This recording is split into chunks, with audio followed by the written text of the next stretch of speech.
A lot of people out there are thinking, okay, I want to hit Bora Bora. I want to go to South Africa.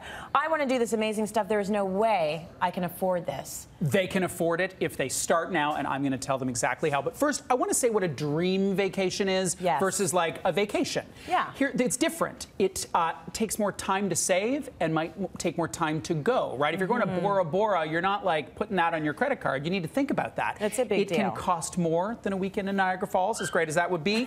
And it might include a challenge. So for some people, their dream vacation includes like kayaking in the ocean or summiting Kilimanjaro. There's something big to it. I am a big traveler. You know how some people read design magazines? I read travel brochures. Okay. Yeah, and I brought my little hat from Madeira, which is an island off Northeast Africa, because I used to lead tours as a job all over the world. So I could talk about travel all day, every day. Dream vacations. Is that where you got the bug from, the travel bug, when you were working as a tour guide? I got it before, which is how I got the job. Because I went backpacking for 6 months in Europe by myself after high school. And then when I came for the interview, they're like, oh, clearly you're obsessed. Perfect. Perfect. That's what you need. Perfect. So, okay, it feels like such a big project. Where do you start? Yeah. Some people know, and we were talking to the audience earlier, they know Bora Bora.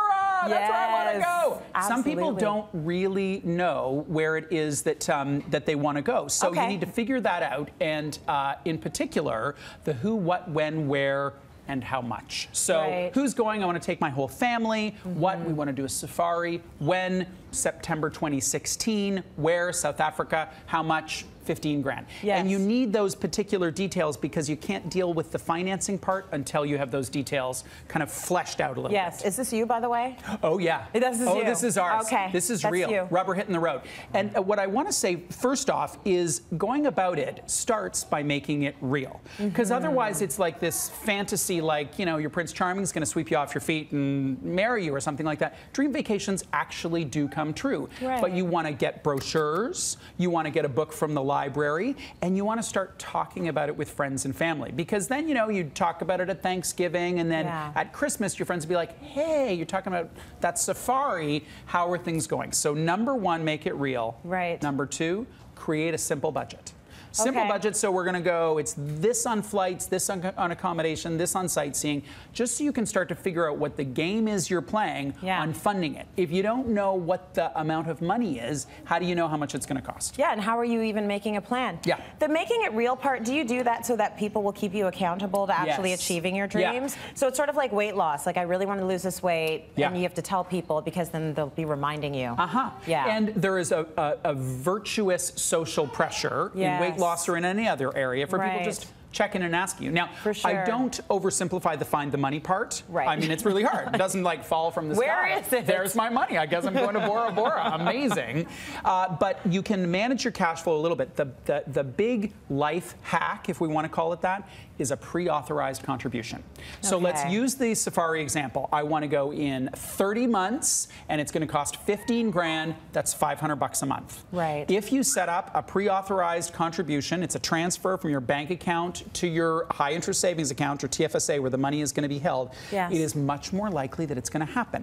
Now, that doesn't mean that that $500 isn't going to be easy to find. You're going to have to increase income and cut spending. But if it's getting sucked out and going to someplace safe, it's just much more likely that it's going to happen. I like the idea of pre-authorized payments for a vacation. We do it for everything else. Why not? You deserve it. If it's something that's really important to you, you have to start planning. But planning is really the key. Let's talk a little bit about reducing the amount you need to save, though. Because some people will see 15K and just be like, forget Never going to happen. Never going to happen. Here's my number one tip. Airbnb. Rent out your house while you're gone on your vacation, or maybe even in advance. If you're going to be, you could go to your parents or something like that. And maybe your house is totally not an Airbnb type house. But for many people, this is a really great idea because it allows you to earn some revenue on an asset that you already own. So Airbnb. What about using Airbnb as part of your vacation as well? Absolutely. Because that's also a way to save money. We've used it a few times, and it's been great. And you can get an apartment in a city sometimes for less than you'd pay for a hotel room. So you can make your own meals. You can do so much more to bring the cost down by having a really great home base that you love. So on both ends. You've done Airbnb. I have rented my place. It was before Airbnb, and we still do it. We have stayed in Airbnb places over the years, and it's great. There are a number of services, but it really, what it does in a big way is use something that wasn't being used. So it's a part of this sharing economy, and some people are a little nervous about it, but there are enough safeguards and protections that I feel really confident in this being the way of the future. Yeah, I was nervous about it before we used it too. Yeah. And it's been great. Right. Like, are we going to show up and the house is going to be disgusting, or we're going to show up and there is no house and they have our money? Hello, this address doesn't exist. Home? And the company backstops that kind of thing so that the risk is... For sure. You're saying one of the other things you can do is maybe do a little bit of work while you're on vacation. Yeah. So instead of taking all those vacation days, you're actually getting some work done. Exactly. So some people think about, I really want to have a long stay vacation somewhere in the south of France or whatever. Well, would your company be willing to have you work 2 days a week remotely? And if you did that, maybe you wouldn't chew up so many vacation days, or could still earn money if you're a freelancer, still earn money while you're away. It takes some creativity, right? And then, you know, maybe you could just work overtime for the next year, an extra shift a week that could make a big difference. Absolutely. Okay. You're saying also to think a little bit about cutting costs of the trip. Cutting costs, but also this idea of doing some kind of a home exchange or house sitting. Yes, exactly. And I like this idea. It's actually, I think it's a great way to share. Yeah. So Airbnb, you pay money if you stay in someone's home, or you earn money if they stay in yours. A home exchange it's a swap, and it doesn't have to be a one-for-one, and it doesn't have to occur at the same time. So you've got a house in Scarborough and you want to go to the south of France, you might be able to find someone who that's their second home. So they need to come to Toronto for a wedding, they're going to be here for 3 weeks, and you go then stay at their place. Points are great, volunteering is great, and there's an organization called Service International where you can stay in people's homes for free. Ooh, I like that. I did that. Very good. Do you have to volunteer then in order to do that? You have to be a part of the network, and they have to vet you. Oh, I like that. Yeah. Well, we talked a little bit about Airbnb. Airbnb is providing everyone in our audience with a $100 voucher, and you can use that towards your next trip.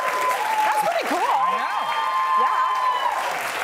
So one of our producers wanted to know how to rent her house out through Airbnb, and I think a lot of people will have the same question. So we chatted with Bruce about it and got his advice. That's all on our website. That's cityline.ca.